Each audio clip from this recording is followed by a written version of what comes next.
हुआ महाराज परीक्षित धन माल सब हार गए, अटारी हार गए और मैया द्रौपदी को भी हारे। जब द्रौपदी को जैसे ही हारे, दुशासन की आग नाग लग गई है, कहने लगे आज द्रौपदी मेरे हाथों आएगी तो जरूर। दुशासन बात से चला है कि अब तो द्रौपदी मेरी हो चुकी। जाकर के मैया अपनी अटारी पे खड़ी है। दुर्योधन जब पहुंचा है तो जाकर के कहा द्रौपदी आज सावधान हो जा, आज तू हमसे नहीं बचने वाली। तूने उस दिन मेरी भरी सभा में बेइज्जती की थी, आज तुझे हम नहीं छोड़ेंगे। तो मैया द्रौपदी विनती कर रही है, लेकिन दुशासन कोई बात सुनने के लिए तैयार नहीं है। मैया के केस पकड़ करके दुशासन भरी सभा में लेकर के पहुंचा है।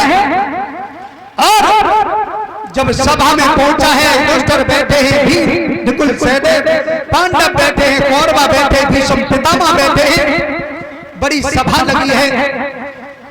दुशासन मैया की साड़ी पकड़ कर खींचने लगा, और जब खींचने लगा तो अपने पतियों की तरफ निहार रही है। महाराज परीक्षित, हमारी तुम्हारी पत्नी का एक पति होता, वो अपनी पत्नी की बेइज्जती बर्दाश्त नहीं कर सकता, कुछ भी हद तक जा सकता है। और मैया द्रौपदी के तो 5 पति थे और बड़े बड़े बलधारी योद्धा उस सभा में बैठे हैं, लेकिन वो द्रौपदी को जुए में हार चुके, इसलिए नीचे को गर्दन करे बैठे हैं, कुछ कह नहीं पा रहे हैं।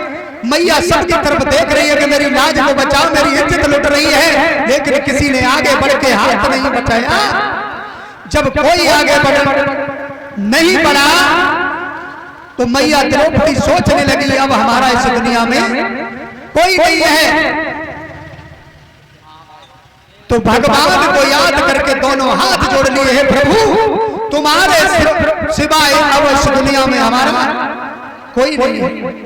जैसे ही भगवान को पुकारा है द्रौपदी ने, और प्रभु बैठे हैं, मैया रुक्मिणी के पास वहां से एकदम भागे और द्रौपदी की लाज बचाने के लिए क्या हुआ।